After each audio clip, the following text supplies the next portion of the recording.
नमस्कार दोस्तों, राधे राधे। प्रेम से बोलिए माता रानी की जय। शारदीय नवरात्रि के 8वें दिन माँ महागौरी की पूजा की जाती है। आज 10 अक्टूबर गुरुवार के दिन नवरात्रि का 8वां दिन है, परंतु इस साल अष्टमी और नवमी की पूजा एक साथ की जाएगी। माँ महागौरी की विधिवत पूजा करने से घर में सुख समृद्धि आती और खुशहाली बनी रहती है। माँ महागौरी का पार्वती माता का रूप माना जाता है। कहते हैं माँ महागौरी सफ़ेद वस्त्र धारण करती हैं और उनके आभूषण भी सफ़ेद होते हैं, जिसके चलते उन्हें श्वेतांबर भी कहा जाता है। माँ की 4 भुजाएं। माँ का एक हाथ अभय मुद्रा में रहता है और दूसरे में त्रिशूल, हाथ में डमरू, एक साथ वर मुद्रा में रहता है। महागौरी का वाहन वृषभ है और इसलिए माँ को वृषरूढ़ा भी कहा जाता है। माँ शांत मुद्रा में रहती है और माँ का स्वरूप सौम्य नजर आता है। माँ महागौरी की पूजा करने के लिए सुबह स्नान करने के पश्चात वस्त्र धारण किए जाते हैं। पूजा के लिए चौकी सजाई जाती है और उस चौकी पर माता की प्रतिमा सजाई जाती है। माँ के समक्ष फूल, दीपक, धूप, दीप, फल, चंदन, रोली, अक्षत और मिठाई अर्पित करें। इसके बाद मंत्रों के साथ जाप करें और आरती के बाद माँ को भोग लगाकर पूजा का समापन करें। माँ महागौरी को रंग गुलाबी बहुत पसंद होता है। ऐसे में माँ महागौरी को पूजा में गुलाबी रंग ही अर्पित कर। महागौरी की पूजा मंत्र। या देवी सर्वभूतेषु माँ गौरी रूपिणी संस्थिता नमस्तस्यै नमस्तस्यै नमस्तस्यै नमो नमः। इस मंत्रों के साथ 108 बार महागौरी का जाप अवश्य करें। माता का सांसारिक रूप में इनका स्वरूप बहुत ही उज्जवल, कोमल, श्वेत वर्ण और श्वेत वस्त्रधारी है। देवी एक साथ में त्रिशूल और दूसरे हाथ में डमरू लिए रहती हैं।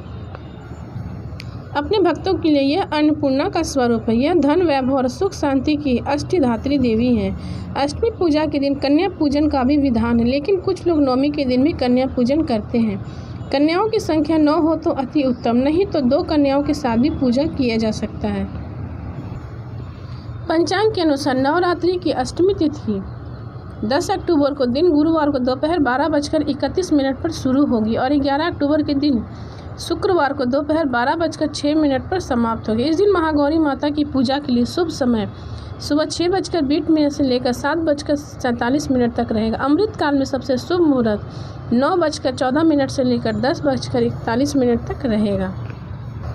अब सुने माता महागौरी की कथा। देवी भागवत पुराण के अनुसार देवी पार्वती अपनी तपस्या के दौरान केवल कंद, मूल, फल और पत्तों का आहार ही करती थी। बाद में माता केवल वायु पीकर तप करने आरंभ कर दिया। तपस्या से माता पार्वती को महान गौरव प्राप्त हुआ और इससे उनका नाम महागौरी पड़ा। माता की तपस्या से प्रसन्न होकर भगवान शिव ने उनको गंगा में स्नान करने के लिए कहा। जिस समय माता पार्वती गंगा में स्नान कर रही थी, तब देवी का एक स्वरूप श्याम वर्ण के साथ प्रकट हुआ, जो कौशिकी कहलाई, और एक स्वरूप उज्ज्वल चंद्र के समान प्रकट हुआ, जो महागौरी कहलाई। माँ गौरी अपने हर भक्त का कल्याण करती हैं और उनको सभी समस्याओं से मुक्ति दिलाती हैं। माता महागौरी को 8 साल की उम्र में ही अपने पूर्व जन्म की घटनाओं का आभास होने लगा था। उन्होंने इसी उम्र में भगवान शिव को अपने पति मान लिया था और शिव को पति के रूप में पाने के लिए तपस्या शुरू कर दी थी। इसलिए अष्टमी तिथि को महागौरी का पूजन का विधान है। इस दिन दुर्गा सप्तशती के माध्यम से चरित्र का पाठ करने से विशेष फलदायी होता है। जो लोग 9 दिन का व्रत नहीं रख पाते, वह केवल 8वें दिन का व्रत और 9वें दिन फल प्राप्त कर सकते हैं।